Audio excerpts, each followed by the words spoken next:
Dre, new day, new vlog. Welcome to Tokyo. Nasa Tokyo kami ngayon. Day 5. Papunta kami ngayon sa Ginza dahil doon daw merong murang Onitsuka. Red flag. Red flag ba tawag doon? Red flag. So, red flag ang tawag nila doon sa Onitsuka yun na pwede ka magpa-customize. Kagabi, nagkita kami ni mama ko. Inabot kami ng halos 1 a.m. Pagkukwentuhan, banding-banding, syempre. At oo nga pala, Dre, birthday ko nga pala ngayon. Yan, magsha-shopping tayo ng konti. Okay, let's go.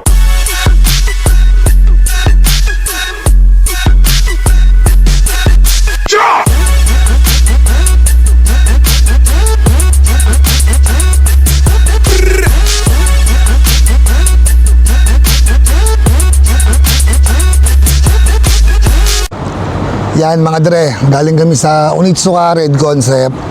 Nakausap namin yung crew na sa ngayon daw hanggang 50 pairs lang daw ang kaya nilang i-customize dahil bago daw yung system nila.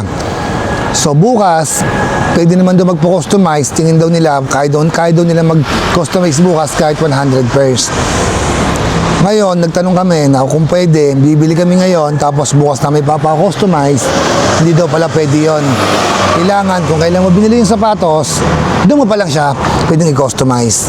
Pero baka hindi na siguro kami magpa-customize kasi limited lang din naman yung pwedeng ipa-customize sa sapatos. Pero sayang pa rin kasi siyempre andito tayo para nga sa Onitsuka na customize, sa Red Concept. Pero kung ano man, wala nang problema, basta mahalaga magawa natin yung mga dapat gawin, mabili natin yung dapat bilhin. Yun ang importante doon. Yung sa customize na yan, madali yan. Pwede tayo bumalik sa ibang buwan, diba? Sa ibang taon, o kaya pwede tayo bumili kahit bukas. Basta importante, nagawa natin ngayon yung mga dapat gawin. Hindi tayo dapat dahil lang sa gusto natin, hindi natin magagawa, kung makakancel yung mga ibang gagawin, hindi dapat ganun. Dapat dire-diretso lang tayo. Be yourself, Dre. Yun nga sabi, be yourself, Dre. So ngayon, Dre, ikot tayo. Kasama nyo kami. Punta kami dito sa Ginza. Ikot-ikot kami dahil aantayin pa namin yung 2 hours na open. Tsaka kailangan namin antayin yung email sa amin na kung talaga na pwede na kami pumasok. Yan, bibigyan kayong ganito pang ano kami, 78. Bibigyan kayo ng ganito, tapos i-email kayo, mag-register kayo. Pag nag-email sila na sinabi nila, pwede na kayong pumasok, doon pa lang kayo pwede pumasok dito sa Red Concept ng Onitsuka sa Ginza. Yon. Paano, Dre? Gala-gala muna tayo. Go lang, Dre.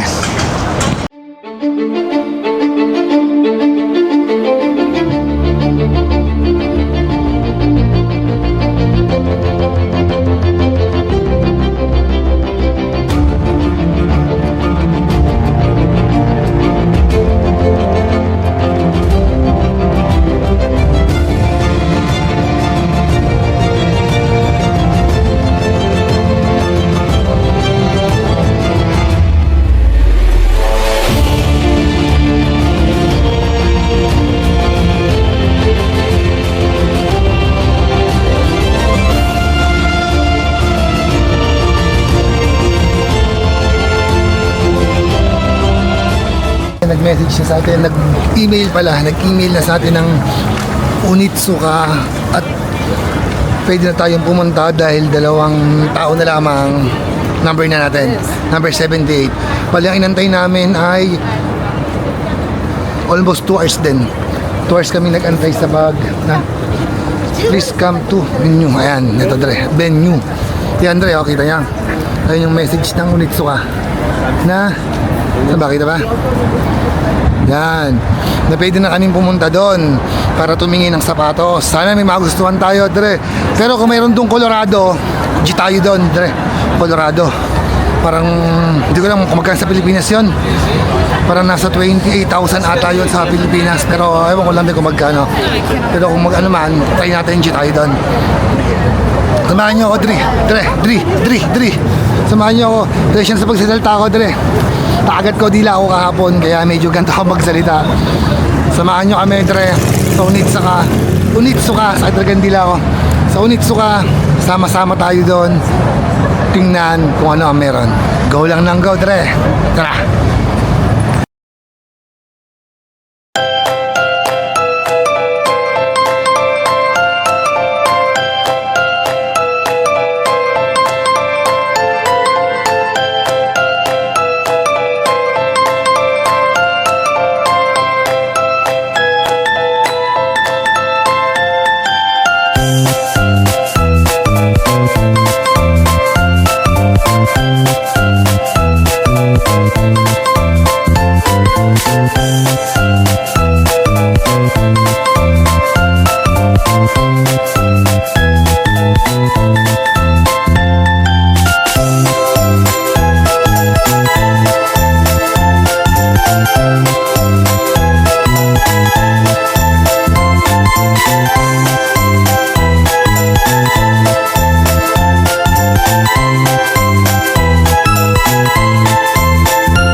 Andre, yung porridge ko, dahil yung Colorado, okay naman, problema medyo matigas, tulad nito, ito malambot sa paa. Tapos baldad ng sintas, magkaibang sintas, para malupit. Ano yung presyo nga pala ito sa may tax ay 8.3. Walang tax free, 7.6. Hindi naka-discount ng 600. 700. 700. Yan. Okay, dito try, mura na dito. Para sa akin. Para sa akin lang. Tapos dahil naman pamimilian. Abangan nyo sa vlog ko yan, Dre. Yan. Okay na? Look. Sign. Yan. Ay. Yan, Dre. Nakita namin yung kakainan namin. Pero totoo lang, Dre. Madaming nakapila. Madaming din kumakain. Siyempre, alam na natin yan. Pag madaming kumakain, masarap yan. Masarap. Kaya mamaya, tikman natin to, Dre.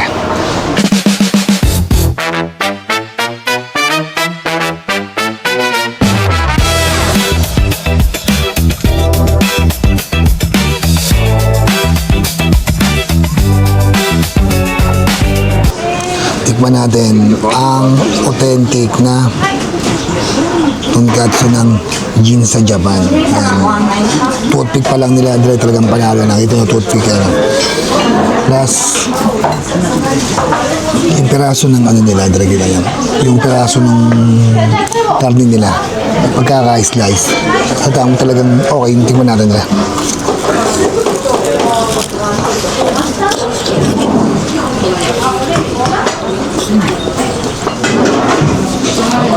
Sarap yan.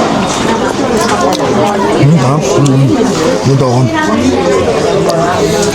Kung ikumpara mo sa yabo to, sabi naglalala sa tayo yabo.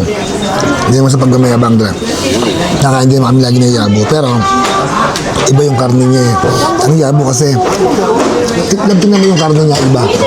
Yung karne niya, Dre, lasang-lasa mo yung lasa ng pagka-pork niya. Ramdam na ramdam mo. Di tulad sa yabo na parang basta luto-luto. Iba yung pagkalasa ng pork niya dito, Dre. Iba. Iba,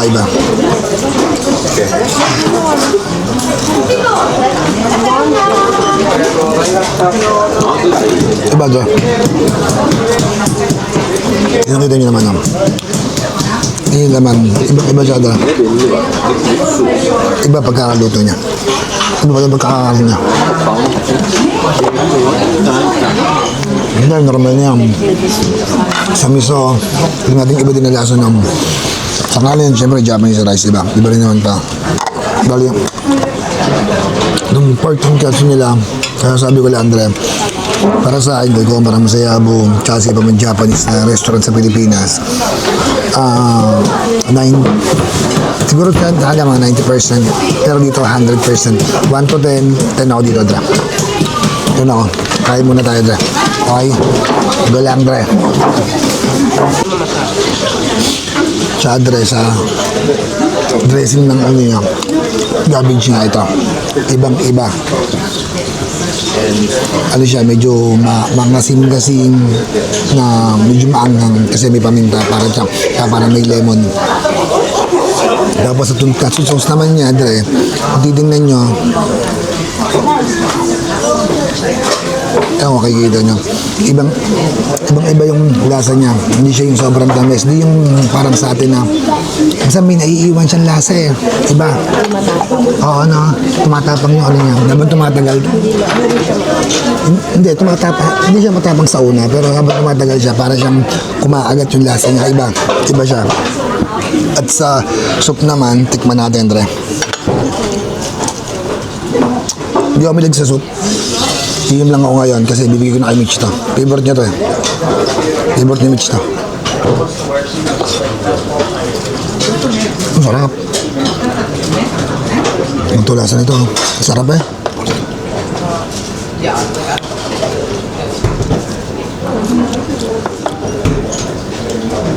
Sarap, Dre. Hindi ko alam. Hindi may paliwanag ang lasa. Sarap ng soup na to. Kung ikukumpara mo, lab, ang soup ng Pilipinas siya dito. Yung soup ng Pilipinas parang nasa Not sa 100% ha. Siguro mga 20% lang sa lasa nito. Ibang-iba lasa na. Ibang-iba lasa. Ibang-iba lasa yun. Iba. Hindi mo alam kung anong inihala, ba't ganitong kasarap. Iba, sarap na. Sarap. Nakapasok ata ako ngayon, Dre. Sarap talaga. Ano, Dre? Kakain muna kami. Wait na lang kay Ult mamaya. Kung saan pa kayo pupunta. Okay? Gulang lang go, Dre. Yan, Dre. Tapos na namin kumain. Solid yung pagkain. Lasa mo yung pagka-pork niya, ibang-iba, di tulad sa atin. Basta pag na-experience yun, hindi ko may palawalag kung paano pero yung lasa niya, iba talaga yung lasa niya. Diba? Lasang-lasa mo yung pagka-pork niya. Hindi ko masasabing hilaw. Basta iba siya. So ngayon, total naman nakakaya tayo, Dre. Tara, nagala ko yung dito sa jeans. Let's go. Go lang ng go, Dre.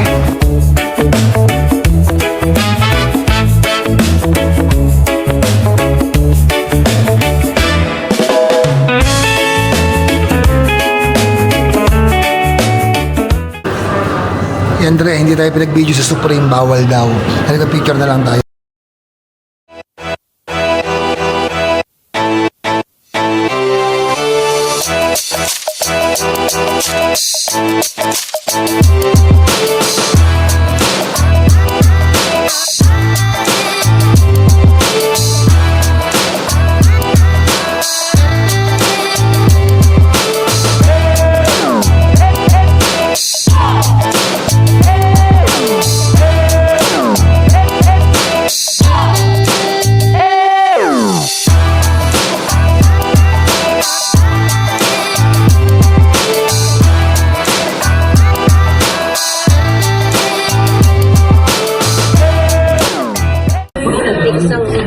Yan, Dre. Welcome. Uwi lang namin. Galing kami sa Shibuya. Medyo umikot kami doon. Nakain kami ngayon dito sa puto kanina namin. Sa Deep Palace. Ewan ko paano bang dito. Grand yan. Palace. Deep Palace. Yan. Okay. Sama ko nga pala ang aking mahal na mother, si Mama. Yan. Tapos aking asawa, si Micha. Bali birthday ko ngayon, November 28. Yan. Kaarawan ko. Kung kailan ako pinanganak ng aking mama, kaya kami kumakain ngayon. Sarap ng mga pagkain dito, Dre. Wala ka masabi. Dami. Yan, Dre. Time check. 11:30 ng gabi. Balik uwi lang namin, nag-dinner kami doon sa malapit sa hotel namin sa mga ano yan, pad na yan.